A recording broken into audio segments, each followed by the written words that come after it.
Hə dostlar, deməli bugün mən sizə müsahibənin necə keçdiyi barədə hansı suallar, qeydiyyat necə olsa sizin üçün yaxşı olar və s. bunları danışacağıq. Məsələdir ki, apreldə idi səhv eləmirəmsə qeydiyyat 2 günə ya da 48 saata ikisindən biri idi. Bağlanmışdı və 31 min könüllü qeydiyyatdan keçmişdi. Bu deməkdir ki, mən çağrımını edə bilərdim. Qeydiyyatda diqqət eləməli olduğunuz şeylər: birinci, 10 gün seçməyiniz daha yaxşıdır. Çünki 10 gün seçən könüllüləri daha üstün tuturlar. Çünki onların könüllüyə ehtiyacı var və könüllü təcrübəsi nə qədər çox olarsa onlar üçün daha yaxşıdır ki, könüllü daha tez adaptasiya ola biləcək. İkinci məsələdə səhər sistemini seçməyinizi tövsiyə edirəm. İstər qeydiyyatda, istərsə müsahibədə. Çünki səhər əgər sizin iş saatınız bitəcək və iş saatı bitəndən sonra siz artıq həmin könüllü fan zonada istədiyiniz qədər vaxt keçirə bilərsiniz. Niyə də yox? Ona görə səhər seçməyinizi tövsiyə edirəm. Qeydiyyatda bu qədər. Bir də mütləq ilkin tibbi yardım sertifikatınız varsa mütləq şəkildə qeyd eləyin. Əgər yoxdursa da qeyd eləyin. 2 ay ərzində mütləq alın. Aprel, may, 1 ay ərzində də ala bilərsiniz. Orada qeydiyyatdan birinci keçirik. Qeydiyyatdan keçəndə sizin şəklinizi çəkirlər və siz əgər könüllü olursa bəcə o şəkli yerləşdirirlər. Ümid edirəm mən o şəklimi yerləşdirməzlər. Sözüm yoxdur. Hə, dedi ki, qulağın arxasına keçid belə. Mən şəkildə belə düşmüşəm. Belə də üzüm açıqdır. Belə də Allah kahretməsin. Belə də üzüm açıqdır. Dedi ki, qulağın arxasına belə düşdüm mən şəkildə. Salak mıyım? Salaksın. Evet salam. Evet tabii. Tabii salam. Nəysə. Hə. Və gəlirik müsahibə mərhələsinə.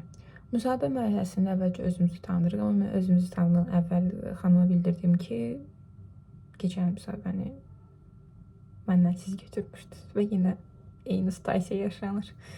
Əvvəl xanım bildirdi ki, hə, çox adam da belədir. Mən də pis oldum ki, bu nə deyək?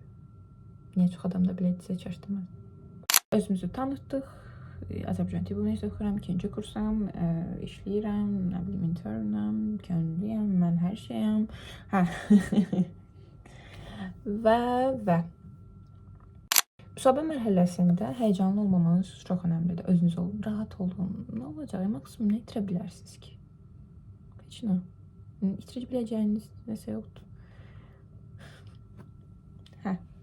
Bu il mənə çox maraqlı ki, hansı komandanı verəcəklər, ümumiyyətlə verəcəklər, ümumiyyətlə könüllü olacaqmı?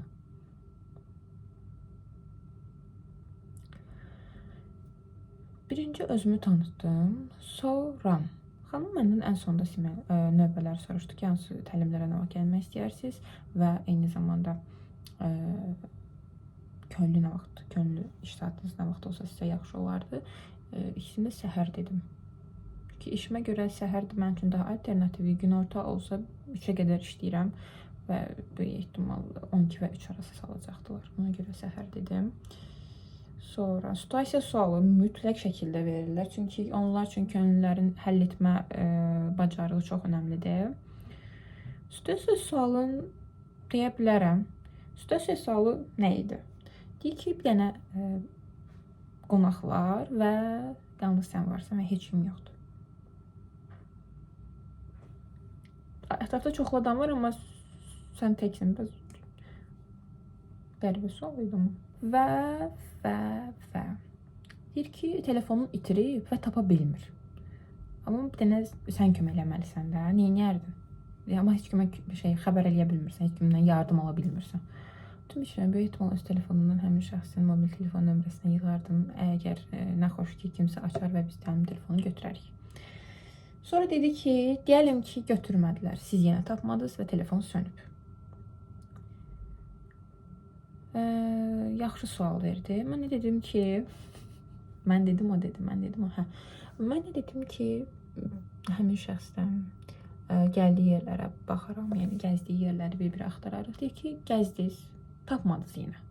Həmin şəxs başladı aqressivləşməyə. Onda nə edərsiniz? Heç nə. Həmin şəxsi sakitləşdirməyə çalışıram və eyni zamanda problemi həll etməyə çalışıram. Sonra dedi ki, birdən aqressivləşdi, əlindəki su butulkasını vurdu sizə. Ümid edirəm yalnız əlində su butulkası var idi və su butulkası ilə biz buranı keçdik. Sonra dedi ki, yaxşı, heç nə yoxdur və başladı sizə əli ilə nəsə vurmaq istədi. Bunda nə edirsiniz? Mən həmin insanla aqressivləşdiyini başa düşmüşəm. Həmin insanla aramda məsafə saxlayardım ki, elə bir hal baş verməsin. Soruşdum ki, mən ətrafda mühafizə də yoxdur. Dedi, yoxdur. Belə. İşte suallarım belə keçdik. Çox şükür. Bilməm. İngilis dilim çox da qəşəng olmadığı üçün biz əsasən Azərbaycan dilini davam elədik. Çox sadə bir-iki cümlə qurdum. Yenə də ingilis dilində olsa keçən ildə belə olmuşdu açıqcası. Başqa nə tövsiyə verə bilərəm sizə? Başqa bir də əlavə sualınız var mı dedi ən sonunda. Sonra nə dedi? Əsas situasiya qalıb yadımda. Situasiya beyin yorduğum üçün situasiya yadımda qalmışdı. Formula 1 haqqında təbii ki, sual verdi. Formula 1 cavabımı ignor elədi. Çünki başa düşdü ki, kifayət qədər məlumatım var. Könül almışam da, niyə olmasın ki? Məcburi də olsa olur. Sonra əlavə iştirak elədiyim tədbirləri soruşdu. Hansılarda iştirak eləmişdi və s. aktivliyimi yəqin ki, təyin eləmək üçün. Belə, məncə şübhəli. Uğurlu nəticələnəcək. Mənə elə gəlir ki, ümid edirəm video sizlərə faydalı oldu və sizlərə nəsə tövsiyə verə bildim və bilmədiyiniz bir şey deyə bildim. Gələn dəfəki videoya dək görüşənədək. Sağ olun.